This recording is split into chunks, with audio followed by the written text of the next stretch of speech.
الرحمن الرحيم فويل للمصلين الذين هم عن صلاتهم ساهون الذين هم يراءون ويمنعون الماعون صدق الله العظيم وبلغنا رسوله النبي الأمي الكريم ونحن على ذلك لمن الشاهدين والشاكرين والحمد لله رب العالمين۔ نماز کے اندر بعض دفعہ بندہ اس وقت پہنچتا ہے جب صرف ایک رکعت ملتی ہے اس کو، باقی 3 رکعتیں رہ جاتی ہیں۔ جب چوتھی رکعت میں آ کر بندہ شامل ہو تو ایک رکعت تو اس کی ہو گئی جماعت کے ساتھ اور وہ چوتھی رکعت ہے، باقی 3 رکعتیں رہتی ہیں۔ تو اب 3 رکعتوں کو ادا کرنے کا طریقہ یہ ہے کہ انسان یہ ذہن میں سمجھ لے کہ میں اب شروع سے نماز پڑھ رہا ہوں، تو شروع سے جو نماز پڑھی جاتی ہے جس کا جو طریقہ ہے اسی طریقے کے مطابق اب یہ 3 رکعتیں مکمل کی جائیں گی۔ مثال کے طور پر جس طرح انسان نماز شروع کرتا ہے، پہلی رکعت میں سبحانک اللہ پڑھتا ہے، اعوذ باللہ پڑھتا ہے، بسم اللہ پڑھتا ہے، سورۃ فاتحہ پڑھتا ہے اور سورت ملاتا ہے۔ تو یہ شروع سے ایک نماز شروع کرنے کا طریقہ ہے۔ پہلی رکعت میں اس طرح پڑھتا ہے، پھر یہی طریقہ دوسری رکعت کا ہوتا ہے، پھر تیسری اور چوتھی رکعت میں صرف سورۃ فاتحہ پڑھتا ہے۔ یہ فرض نماز 4 رکعت والی جو ہے اس کے پڑھنے کا طریقہ ہے۔ تو یہ آدمی جس کی 3 رکعتیں رہ گئی ہیں اور ان کو ادا کرنا چاہتا ہے تو یہ بھی ایسے سمجھے کہ جیسے میں اب نماز شروع کر رہا ہوں، تو اب کھڑا ہو کر جب 3 رکعتیں ادا کرے گا تو پہلی رکعت میں سبحانک اللہ پڑھے گا، اعوذ باللہ، بسم اللہ، سورۃ فاتحہ اور سورت ملائے گا۔ تو اب اس کی کل مجموعی نماز 2 رکعتیں ہو گئیں۔ پہلی رکعت اس نے امام کے ساتھ پڑھ لی تھی اور 1 رکعت اب کھڑے ہو کر اس نے ادا کی، تو کل اس کی 2 رکعتیں ہو گئیں۔ اور نماز میں 2 رکعتوں کے بعد تشہد پر بیٹھا جاتا ہے، اتحیات کے لیے بیٹھا جاتا ہے۔ تو اس لیے اب جب اس کی 2 رکعتیں ہو گئیں تو یہ تشہد میں چلا جائے گا، اتحیات پڑھے گا۔ تو اب اس کی 2 رکعت نماز ادا ہو گئی، اتحیات بھی اس نے پڑھ لی۔ اب کھڑا ہو جائے گا، تیسری رکعت اپنی کل نماز میں سے تیسری رکعت ادا کرے گا، اور شروع سے جو پڑھنے کی ترتیب ہے اس اعتبار سے اس کی دوسری رکعت ہے۔ تو اب اس دوسری رکعت میں یہ سورۃ فاتحہ بھی پڑھے گا اور اعوذ باللہ، بسم اللہ بھی پڑھے گا، سورۃ فاتحہ بھی پڑھے گا اور سورت بھی ملائے گا۔ اب اس طرح کر کے جب یہ 1 رکعت پڑھے گا تو اس کی کل جو نماز ہے، کل رکعتیں ہیں وہ 3 ادا ہو گئیں، 3 رکعتیں اس کی ادا ہو گئیں۔ اب چوتھی رکعت اس کی 1 رہ گئی جو اس نے ادا کرنی ہے، تو وہ اب دیکھیں گے اس میں چونکہ سورۃ فاتحہ اور سورت والی 2 رکعتیں اس نے پڑھ لی ہیں امام کے سلام پھیرنے کے بعد، اب اس کی جو رہ گئی ہے رکعت وہ وہی ہے جس میں صرف سورۃ فاتحہ پڑھی جاتی ہے، سورت نہیں ملائی جاتی۔ 2 رکعتیں آخر میں جن میں صرف سورۃ فاتحہ پڑھی جاتی ہے، سورت نہیں ملائی جاتی، ان میں سے 1 رکعت تو اس نے امام کے ساتھ پا لی تھی، 1 رہ گئی تھی، تو اب 1 رکعت وہ ادا کرے گا، یعنی اس میں صرف سورۃ فاتحہ پڑھے گا اور سورت نہیں ملائے گا، کیونکہ اب اس کی رہتی ہی یہی 1 رکعت ہے، باقی اس نے رکعتیں پڑھ لی ہیں۔ تو اس طرح طریقہ ہے 4 رکعت والی نماز میں جب صرف 1 رکعت میں شامل ہو تو باقی 3 رکعتوں کو ادا کرنے کا یہ طریقہ ہے۔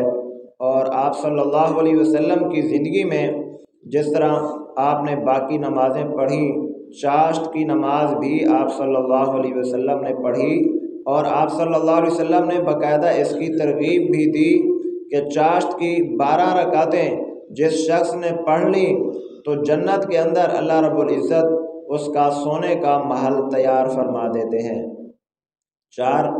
12 رکعتیں چاشت کی نماز کی پڑھنے پر سونے کا محل جنت میں اللہ رب العزت اس کے لیے تعمیر فرما دیتے ہیں۔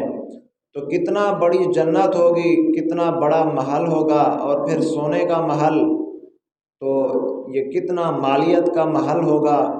تو یہ اندازہ کرنے سے ہماری عقل قاصر ہے، ہماری عقل دنیا کی محدود ہے، ہماری سوچ دنیا کی یہ محدود ہے۔ وہ جنت کا سونے کا محل کتنا بڑا ہوگا، کتنا قیمتی ہوگا، وہاں تک ہماری عقل جا ہی نہیں سکتی۔ اللہ رب العزت اتنا انعام عطا فرمائیں گے بندے کو، اور یہ ہمارا یقین ہے، ایمان ہے، کیونکہ یہ بات حدیث پاک کے اندر آ گئی، اور حدیث پاک کی جو بھی بات ہو اس پر یقین اور ایمان رکھنا ضروری ہے۔ تو چاشت کی 12 رکعتیں جو ہیں اس کے بارے میں آپ صلی اللہ علیہ وسلم نے فرمایا، اگر کوئی بندہ 4 رکعتیں بھی چاشت کی پڑھ لے تو اس کو بھی چاشت کی نماز پڑھنے کا ثواب مل جائے گا۔ اگرچہ یہ مخصوص فضیلت جو ہے یہ 12 رکعتیں ہیں ان کے بارے میں ہے، لیکن اللہ رب العزت کی رحمت سے امید ہے کہ اللہ تعالیٰ 4 رکعت پڑھنے والے کو بھی یہ جنت کا محل عطا فرمائیں گے۔ لیکن اگر یہ مخصوص فضیلت نہ بھی ملے تو خاص چاشت کی نماز کا جو اجر ہے وہ تو مل ہی جائے گا۔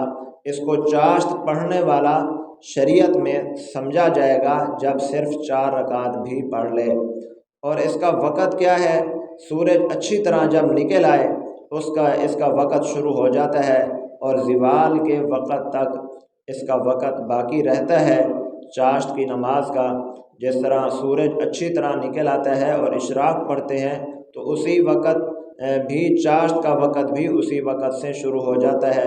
اگر کوئی چاہے تو گھنٹہ 1.5 گھنٹہ بعد چاشت کی نماز پڑھے اشراق سے پھر بھی پڑھ سکتا ہے، لیکن اگر بعد میں انسان کے ذہن میں یہ ہو کہ میں ابھی کسی کام کو جا رہا ہوں اور میں کام میں مصروف ہو جاؤں گا، یا وضو باقی نہیں رہے گا، اور بعد میں ابھی اشراق تو میں نے پڑھ لیا ہے، چاشت پڑھنے کا موقع بعد میں نہیں مل سکے گا، تو پھر اشراق کی نماز کے ساتھ ہی اگر چاشت کی رکعتیں پڑھ لے تو اشراق بھی ادا ہو جائے گی، چاشت کی نماز بھی ادا ہو جائے گی۔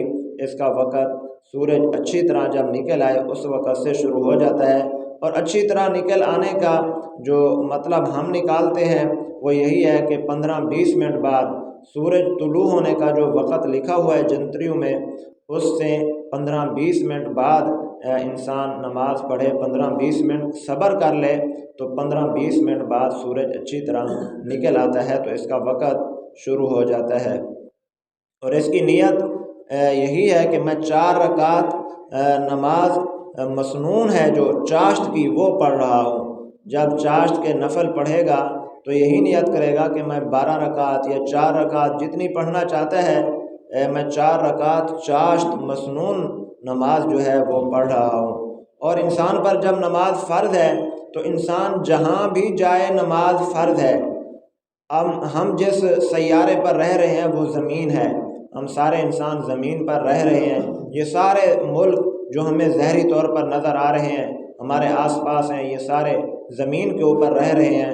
تو زمین پر رہتے ہوئے جس طرح انسان پر نماز فرض ہے، اگر انسان زمین سے ہٹ کر کسی دوسرے سیارے مریخ پر چلا جائے، چاند پر چلا جائے، جس طرح انسان آج کل چاند پر بھی چلے گئے ہیں، وہاں جا کر ٹھہرتے بھی ہیں، رہتے بھی ہیں، وہاں بھی انسان چلا جائے تو وہاں بھی نماز پڑھنا فرض ہے۔ اگر کئی لوگ ساتھ جائیں، جماعت کرا سکتے ہیں تو جماعت کے ساتھ، ورنہ بغیر جماعت کے وہاں جا کر بھی نماز پڑھنا فرض ہے، اور وہاں بھی قبلہ کی سمت معلوم کرنی ہوگی۔ اس لیے جو لوگ چاند پر جاتے ہیں قبلہ نما ساتھ لے جائیں گے۔